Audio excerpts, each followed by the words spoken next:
Thank you for introduction. I'm Takeshi Okawa from Utsunomiya University, and this presentation is about, as introduced, the installation of FPGA into ROS system, and how to do it. We are doing research on it, and this is a joint presentation of two universities. One is Utsunomiya University, my university, and the other is Kyushu Institute of Technology, QTech. From QTech, Yutaro Ishida will present part of this presentation. He's a PhD candidate. Okay, let's move on. I would like to start with a video from QTech, a robot from QTech. Okay. So at first, we show the short video. We develop home service robots. Now the robot tries to recognize the 6 objects on the shelf.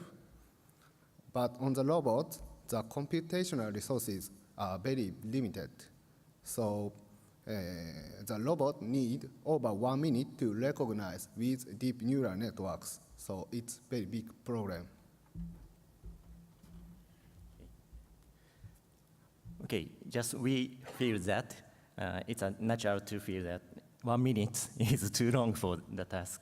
So actually the robot implements Google Net inside it, and it takes 4 seconds for a single inference and using a usual laptop. So there's a need for an accelerator. The first choice is nowadays is GPU. However, thinking about embedding GPU into robot, it's have a power consumption and a heat problem. So FPGA. FPGA can realize an optimized circuit for the application and achieve high performance, power efficiency. This is a concrete example of evaluation of CPU, GPU, FPGA comparison. This uses a modern deep neural network VGG16, and dataset is Cypher 10. Okay, look at the table. The efficiency is measured at frame per sec per watt. In the case of NVIDIA Jetson TX1, the CPU part, the efficiency is 0.03, but the GPU part is much higher, 10 times higher, and even better is FPGA. So I want to look back the current trend, this 5 or 6 years trend on FPGA. Application is like image recognition or security and big data, and device. In 2011, ARM and FPGA has become a single chip.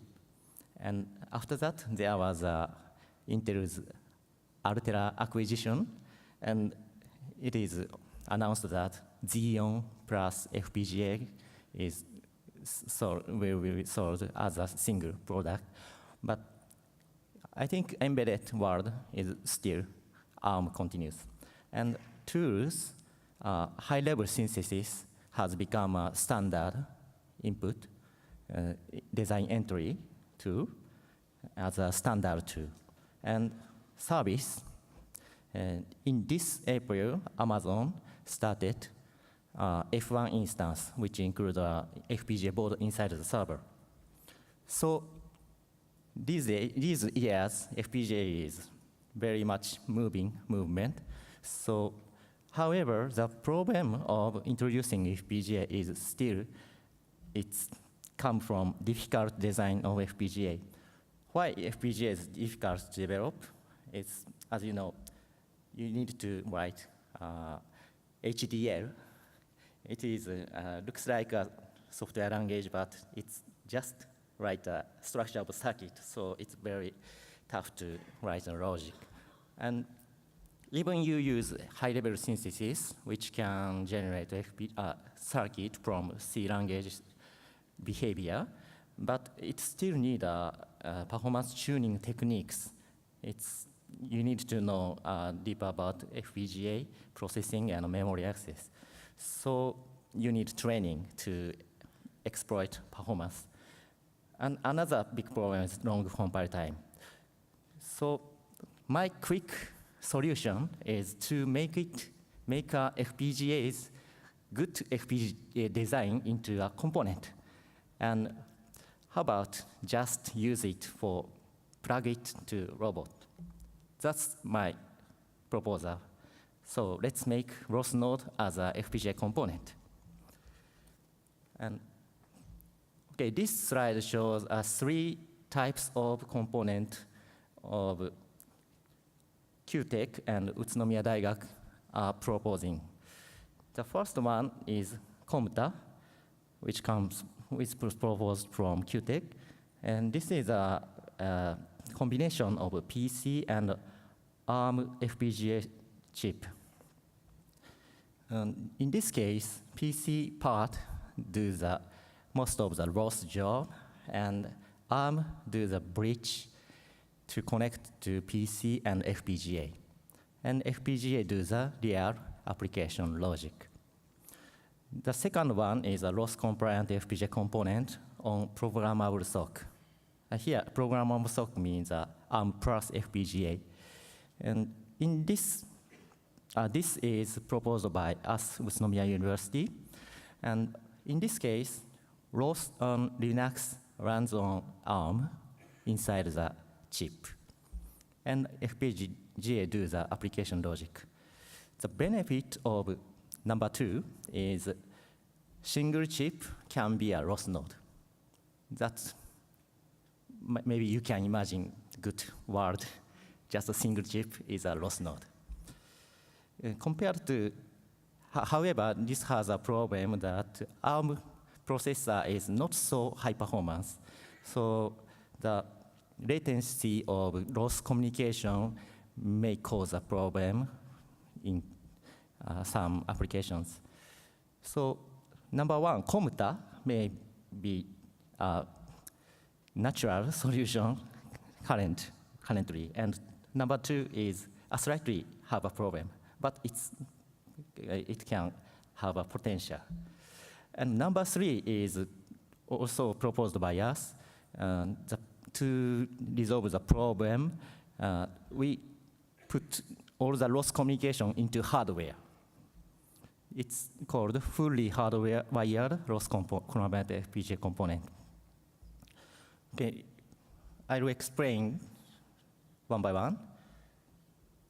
And this is a Comta experiment as an example of following human by using image processing. The central blue box is a conventional PC ROS image processing, which takes RGBD camera image input by OpenNI driver, binarization, and hog feature, MR co-hog feature extraction, and real ADA boost, and tracking human. And this is conventional, and right side is a proposal of using FPGA and ARM processor. And that main part of processing is done in FPGA logic, and ARM does the bridging. And this is a result about performance. The left-hand side table shows the performance, and at first, both have a comparable performance frame rate, and power is very much reduced, and efficiency indicated by frame per sec per watt is 3.3 times better. And right-hand side shows the CPU load at the conventional PC CPU. And upper one is the status of idling. And after following human image processing algorithm runs, the CPU load up much. But we can use and heavy task offload into the proposed ARM plus FPGA processing environment. That's the benefit of using the commuter approach.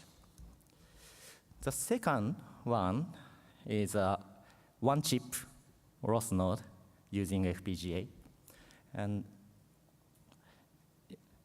to make a one-chip ROS node, we have developed a automatic generation tool named CreComp.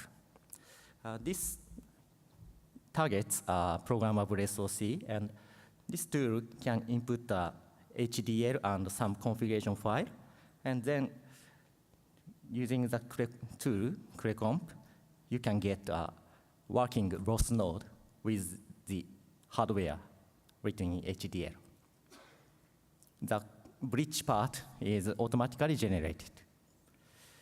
This is very simple and easy to use. So we had an experiment using this tool, and 6 students did the experiment and following tutorial, and 1 hour they can do it. The tool is open source and shared at GitHub. So if you have interest, please use it.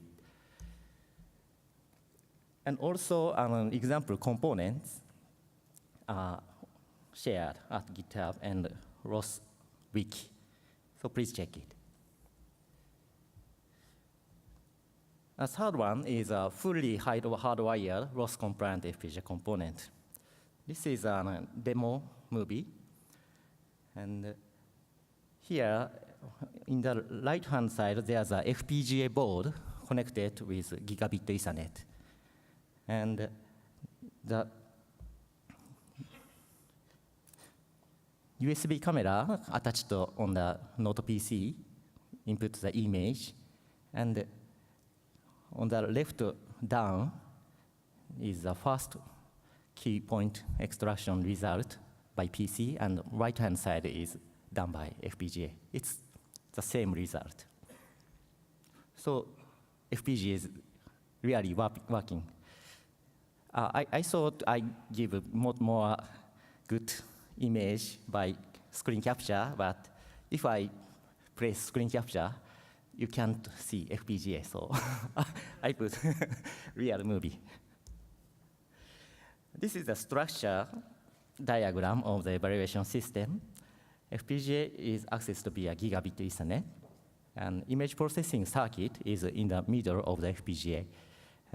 It's written in C++, OpenCV, and the hardware is generated using HLS. And subscriber publisher part is written by hand currently, but later on we are planning to make an automatic generation tool for the hardware. And here we use a TCP/IP stack, fully hardwired, named SITCP. Okay, this is a code, actual code, working in the FPGA. It's very simple, just calling OpenCV functions. Only 5 lines of function calls did the demonstration.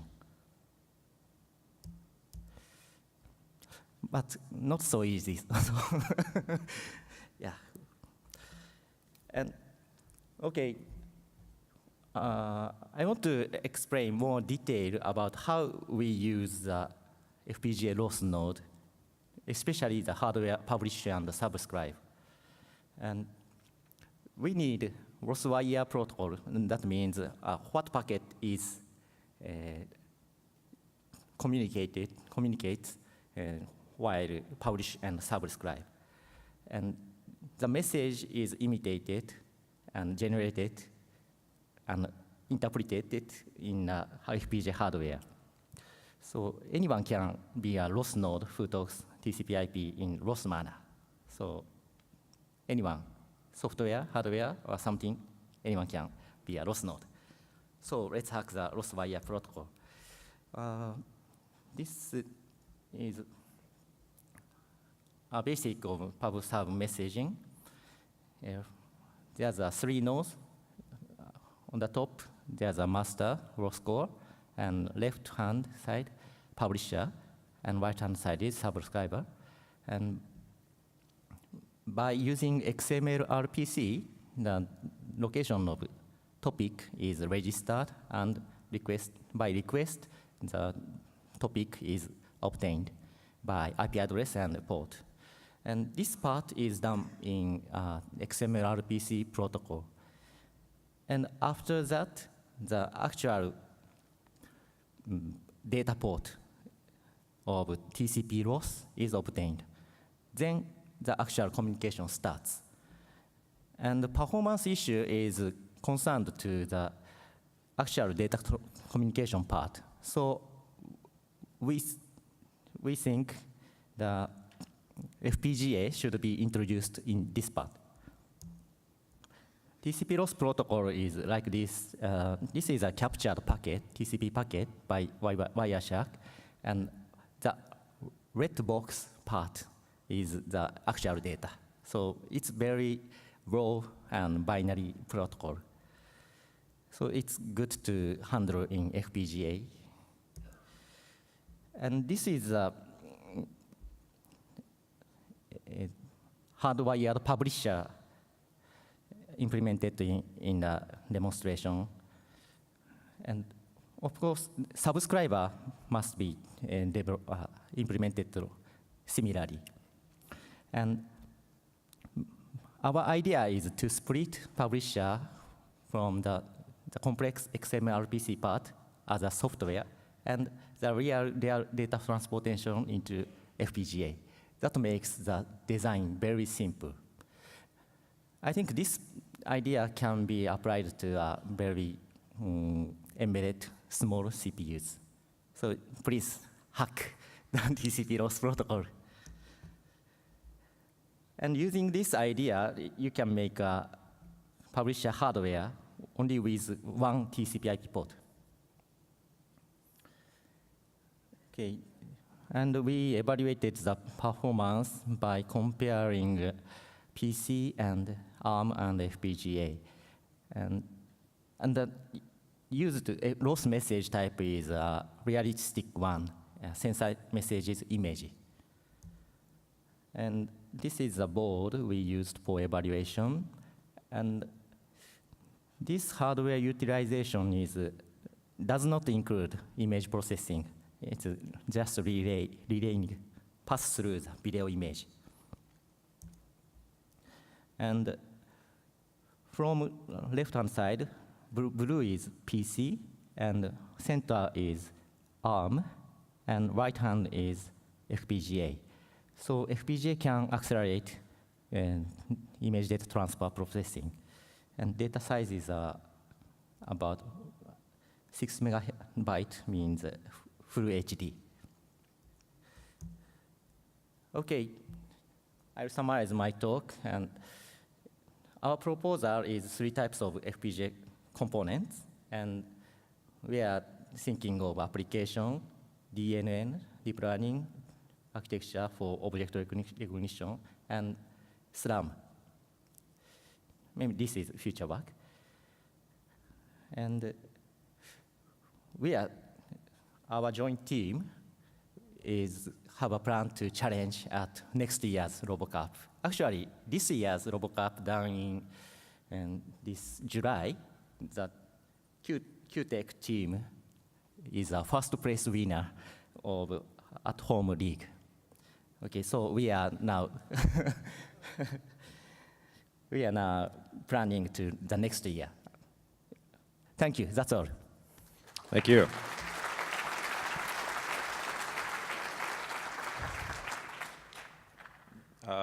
I didn't think anybody would ever implement TCP ROS in an FPGA. Questions over here? So how much optimization did you do of things like your deep neural network algorithm post putting it onto an FPGA? Did you just port it over, or did you actually do a lot of work to try to optimize it? And could you speak to that, please? Question is how much of optimization FPGA specific optimization did you do? needed? Needed, how much did you do? In the demonstration, I didn't do Right. any optimization, but yeah, there's a technique to optimize by splitting memory, Yep. yeah, localization, and many things. So yeah, it takes time Yeah. by FPGA experts. So my proposal is to make it a Available. component, and robot developer just use it. Great. Thanks Right. very much. Thank you. And it looks like you implemented one message type image. How difficult will it be to scale this up to handle all the message formats, to auto-generate the code for the FPGA? The question is scalability. Specifically to handle any message type. Is that possible? Yeah, the hardware part is I think, very tough. Now, my demonstration is just read the array size and get the image length. And we skip some part Yeah. of the sensor images. But to generalize it, it's maybe some trick. And my plan is to interpret a message file or message definition of ROS and generate a necessary hardware only, and by skipping something. Okay. Well, thank you again. Thank you.